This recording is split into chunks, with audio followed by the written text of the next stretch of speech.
नमस्कार। टुडे हिमाचल में आपका बहुत बहुत स्वागत है। मैं हूं आपके साथ भावना रनौट और चलिए देखते हैं दोपहर की बड़ी खबरों को फटाफट। शिमला किराए के मकान में रह रही 10वीं की छात्रा ने फंदा लगाकर दी जान। युवाओं द्वारा खौफनाक कदम उठाते हुए फंदा लगाने की घटनाएं थम नहीं रही है।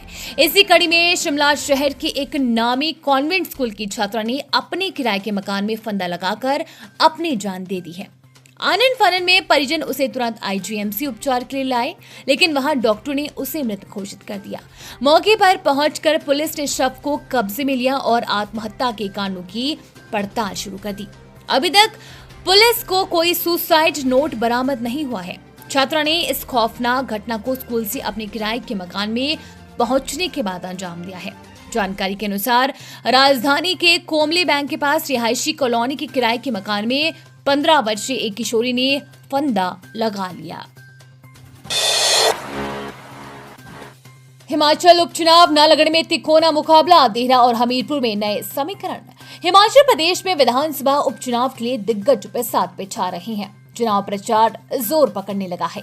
मुख्यमंत्री सुखविंदर सिंह सुक्खू की पत्नी कमलेश ठाकुर के चुनावी रण में उतरने से देहरा में ही दोनों राजनीतिक दलों कांग्रेस और भाजपा का खास फोकस है।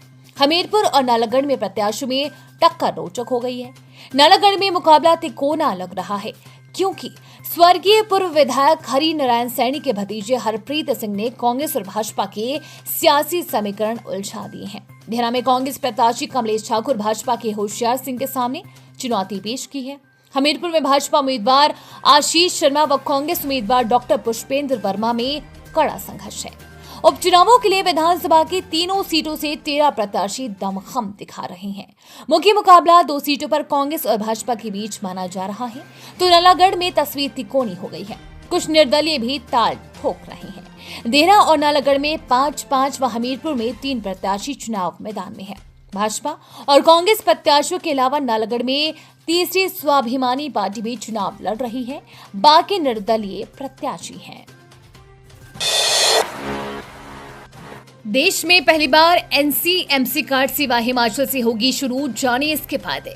हिमाचल पथ परिवहन निगम बसों में क्रेडिट कार्ड, डेबिट कार्ड और यूपीआई के बाद 15 जुलाई से यात्री एनसीएमसी कार्ड यानी कि नेशनल कॉमन मोबिलिटी कार्ड के जरिए भी किराया चुका सकेंगे। एचआरटीसी प्रबंधन ने स्टेट बैंक ऑफ इंडिया के मुंबई मुख्यालय के अधिकारियों, टिकट मैनेजमेंट सिस्टम चलाने वाली कंपनी और सॉफ्टवेयर बनाने वाली कंपनी के प्रतिनिधियों के साथ बैठक के बाद जुलाई से सेवा शुरू करने का फैसला लिया है।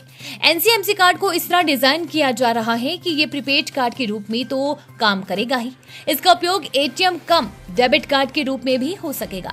ऐसी सुविधा उपलब्ध करवाने वाला हिमाचल देश का पहला राज्य और एचआरटीसी पहला परिवहन निगम बनेगा। बाहरी राज्यों से आने वाले सैलानी भी इस कार्ड के जरिए निगम की बसों में किराए का भुगतान कर सकेंगे। हिमाचल को 5 साल का घाटा पूरा करने के लिए चाहिए 60,000 करोड़। हिमाचल को 1 अप्रैल 2026 के बाद आगामी 5 साल का घाटा पूरा करने के लिए कम से कम 60,000 करोड़ की जरूरत होगी। 16वें वित्त आयोग के समक्ष राजस्व घाटा अनुदान को बढ़ाने के राज्य सरकार ने अपने तर्क दिए हैं। सुक्खू सरकार ने 15वें वित्त आयोग की शिकायत करते हुए कहा कि घटते क्रम वाला फॉर्मूला लागू करने का नुकसान वर्तमान सरकार को ज्यादा हुआ है। ये फॉर्मूला 14वें वित्त आयोग ने नहीं लगाया गया है।